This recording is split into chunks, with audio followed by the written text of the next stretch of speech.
of the Islamic Cooperation Organization, distinguished ladies and gentlemen, distinguished guests, Assalamu alaikum wa rahmatullahi wa barakatuh.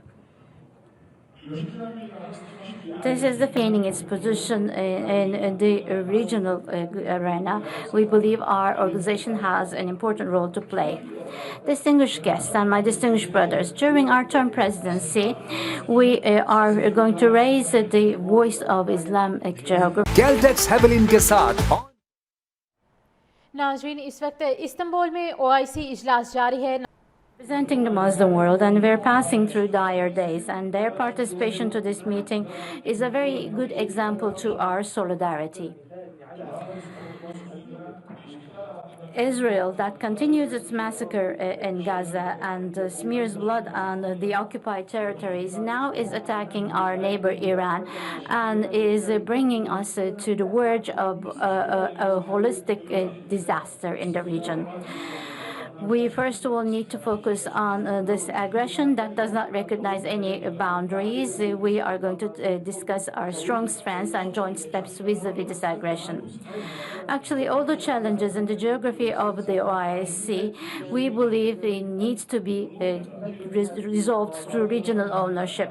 Unfortunately, we shouldn't forget that divided ummah weakens and the divided hearts are not victorious. We see the ummah as a whole, and we believe that the Muslim minorities and communities that act as a bridge between the Muslim world and the different countries are an integral part of this group. And we will hopefully discuss their status quo in this meeting, and we will be discussing the joint steps we can take for their faith. Distinguished brothers, multilateralism is the basis of international cooperation, but we're passing through a legitimacy crisis which is questioning the system itself. Increasing intolerance, identity-based polarization, and the erosion of international law is actually increasing the global instability feeling. The protectionist policies have gained a dominant position in international relations. Starting from the United Nations Security Council, the international mechanisms are becoming non-functional, and the violence in Gaza is actually an important example to witness this. Our organization should play a leading role, especially on this point. We are representing 1/4 of the population of the whole world, and Islamic countries that have immense resources should actually be a pioneer of a system, of global system that will defend justice and prioritize rights. The organization should adapt to new conditions, and we need to make sure that our organization adapts to these conditions. The fact that we have high representation to our meeting is showing our determinism that we want to act together and in unity, and it's showing our joint strength. In this turbulent period, Islam is actually the leading guidance that we are all in need of. In the Holy Quran, in the Al-Imran verse, it says, "And hold firmly together to the rope of Allah, and do not be divided."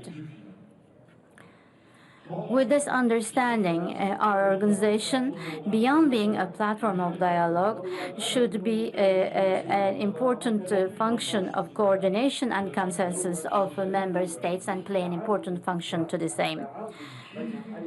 Turkey is a founding member of OIC, and we will continue to play a constructive and pioneering role for the full potential of the organization to be exhibited. During our term presidency, we will focus on 4 main areas in our activities: collaboration and solidarity on the ongoing crisis and focusing on the resolutions,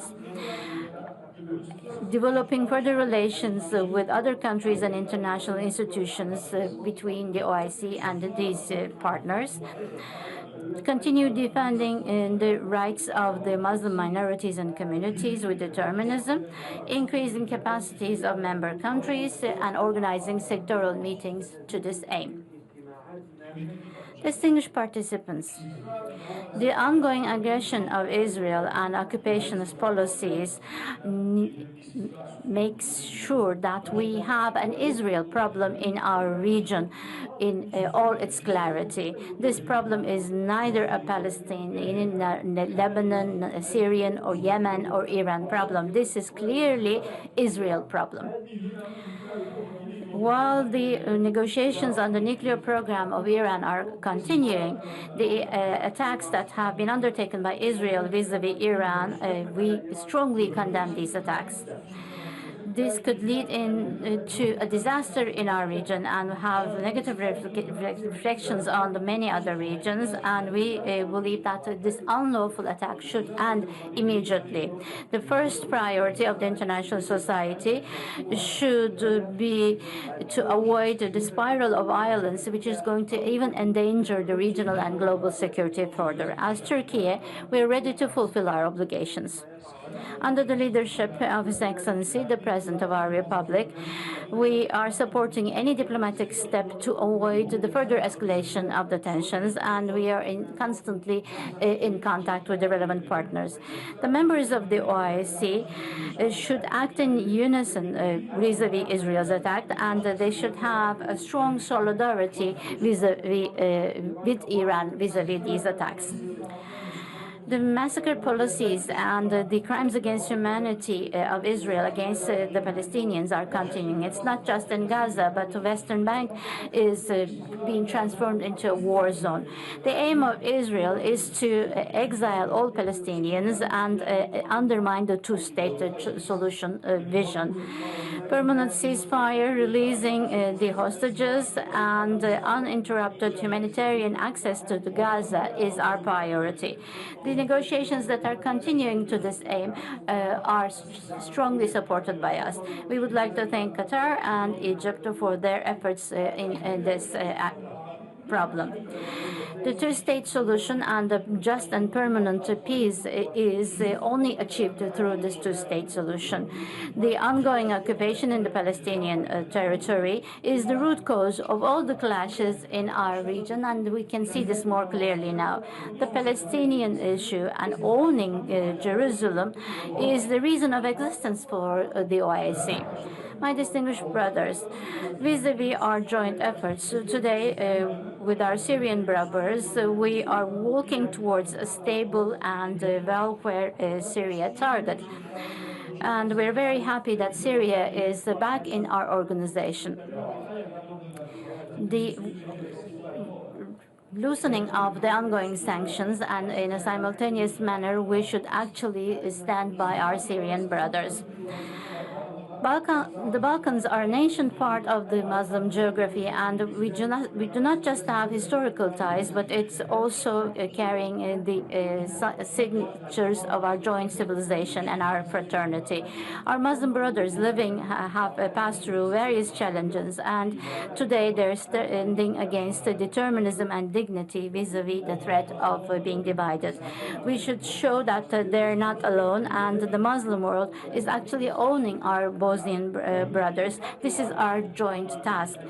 The discrimination and secessionist rhetoric is totally condemned by us, and the revisionist approaches pertaining to religion and ethnicity are condemned by us. On the other hand, for 3 years there have been clashes that created deep pain in our Sudanese brothers. As Turkey, we are supporting all regional and international peace activities to resolve this crisis. And we are inviting international society to sincerely contribute to peace and welfare and stability in Sudan.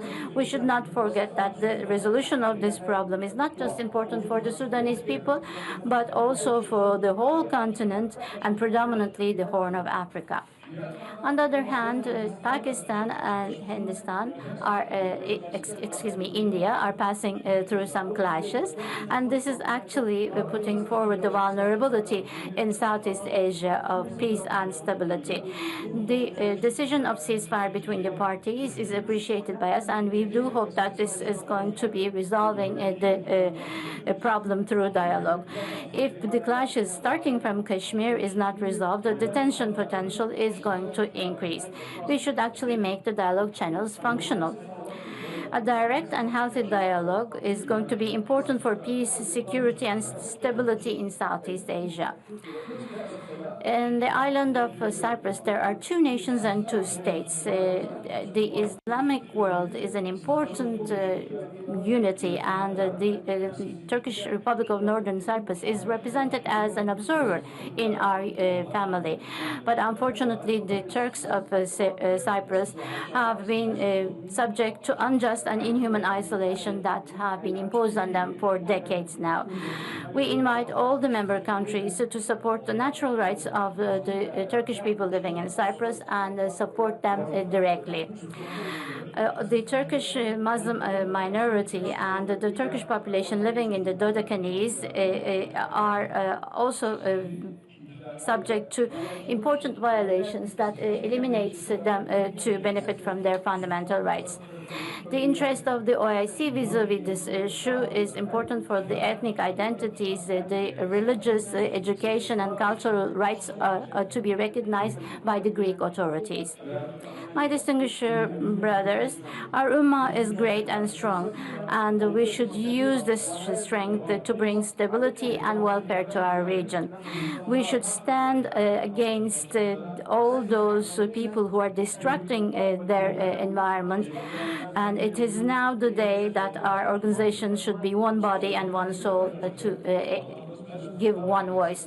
Before I end my remarks, I would like to thank the representatives of our ministry and the Secretary General for the organization of this meeting. And the exchange of opinion and negotiations that we are going to undertake during the meetings, I believe, will bring fruitful results.